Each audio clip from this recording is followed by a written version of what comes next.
سلام ګلالۍ ماشومانو، هیله لرم چې جوړ اوسئ. خپل درسونه مو زده کړي وي. نن ما تاسې ته یو ډېره په زړه پورې د بزګر د ښځې کیسه راوړې ده. په دې هیله چې دا کیسه مو خوښه شي او خوند ترې واخلئ. د بزګر ښځه و نه و، د خدای کړه و، د بنده ورته کاته و. یوه د بزګر ښځه وه او یوه مڼه. یوه ورځ کله چې د بزګر ښځې له ونې څخه مڼې راټولولې، یوه مڼه ورڅخه په ځمکه ولوېده او په یوه سوري کې ننوته چې د بزګر ښځې ونه شوای کولی هغه راوباسي. هغې هرې خواته سترګې وغړولې چې څوک پیدا کړي چې له هغې سره مرسته وکړي. هغې یوه مرغۍ ولیده چې په یوې نږدې ونې باندې ناسته وه. د بزګر ښځې مرغۍ ته وویل: مرغۍ مرغۍ، راشه د سوري دننه والوځه او مڼه ماته راوباسه. خو مرغۍ ځواب ورکړ چې د مرغیو په ژبه کې د نه معنا ورکوي. لکه څنګه چې تاسې وینئ، هغه ډېره سپین سترګې مرغۍ وه. د بزګر ښځې ورته وویل: څه سپین سترګې مرغۍ ده؟ هغې وروسته یو پیشو ولیده او هغې ته یې وویل: پیشو پیشو، ورشه په مرغۍ ورټوپ کړه چې هغه سوري ته دننه والوځي او مڼه ماته بېرته راوړي. خو پیشو ورته وویل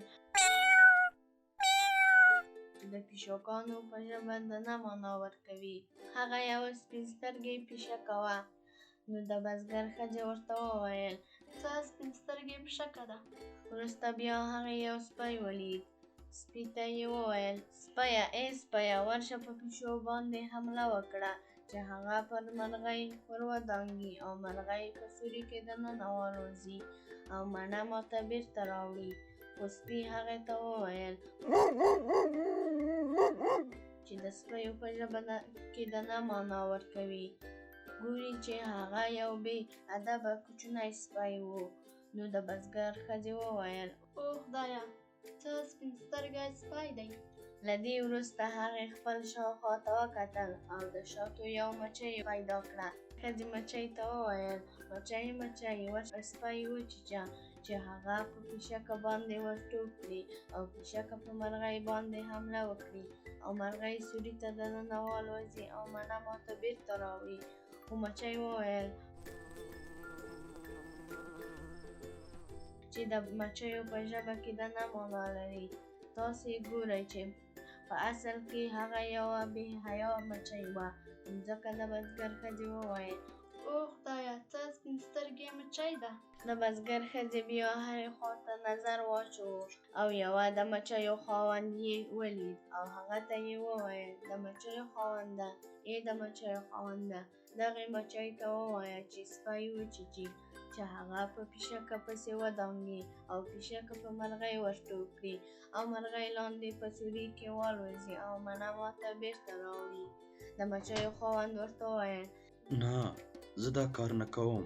د بزګر ښځې له ځان سره وویل: او خدایه، څه سپین سترګی سړی دی. د بزګر ښځې بیا هرې خواته نظر واچو. دا وارې هغه یو پړی ولید چې په ځمکه پروت و او پړي ته یې وویل: پړیه ای پړیه، ورشه او د مچیو د خاوند لاس او پښې وتړه چې هغه مچۍ ته ووایي چې سپی وچیچي او سپی پر پیشکه ور ودانګي او پیشکه مرغۍ ورټوپ کړي او مرغۍ لاندې د سوري په منځ کې والوځي او مڼه بېرته ماته راوړي. هغې بیا خپل چارچاپېر ته سترګې واړولې او یو اور یې ولید. اور ته یې وویل: اوره ای اوره، ورشه پړی وسوځوه چې هغه د مچیو خاوند وتړي او د مچیو خاوند مچۍ ته ووایي چې سپی وچیچي او سپی په پیشکه پسې منډې ووهي چې هغه پر مرغۍ باندې حمله وکړي او مرغۍ دننه سوري ته والوځي او مڼه ماته بېرته راوړي. خو اور هېڅ ونه غږېد او هېڅ پام یې هم ونه کړ. هغه نه غوښتل چې پړی وسوځوي. د بزګر ښځې ورته وویل: او خدایه، څه سپین سترګی اور دی. هغې بیا شاوخوا ته وکتل او د اوبو یو ډنډ یې ولید. د بزګر ښځې اوبو ته وویل: اوبو اوبو، ورشئ اور مړ کئ.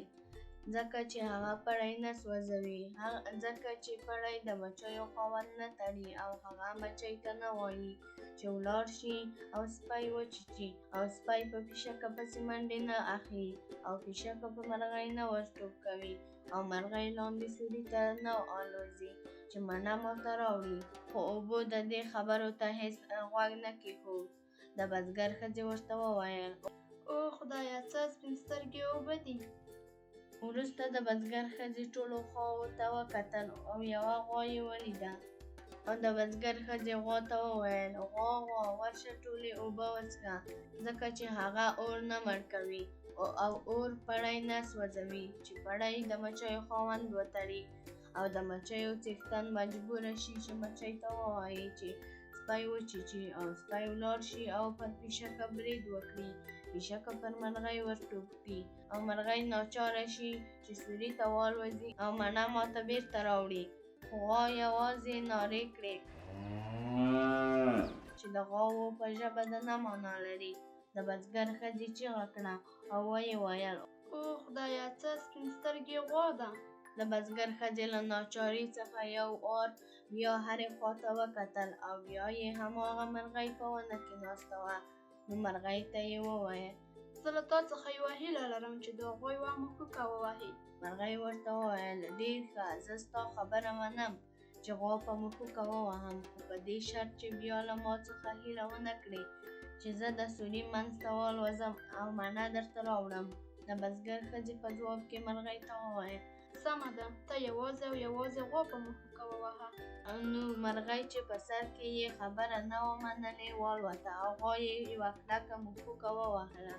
سملاسي غوا د اوبو په څښلو پیل وکړ او اوبو د اور په وژلو شروع وکړه او اور د پړي په سوځولو پیل وکړ او پړی ولاړ چې د مچیو خاوند وتړي. د مچیو خاوند مچۍ ته امر وکړ چې سپی وچیچي او سپي پر پیشو حمله وکړه او پیشو پر همغې مرغۍ چې غوا یې ژوبله کړې وه ورټوپ کړ. وروسته سخت باد ولګېد او د سوري منځ ته ولاړ او مڼه یې د بزګر ښځې ته راوایستله. له دې کیسې وروسته ټولو خپل ژوند په خوښۍ او سوکالۍ تیر کړ. هیله لرم چې دا کیسه مو خوښه شوې وي. که زموږ یوټیوب چینل مو نه وي سبسکرایب کړی، درسره سبسکرایب یې کړئ چې د نورو کیسو د خپرېدو څخه تر بل هر چا مخکې تاسو خبر شئ. مننه، خدای پامان.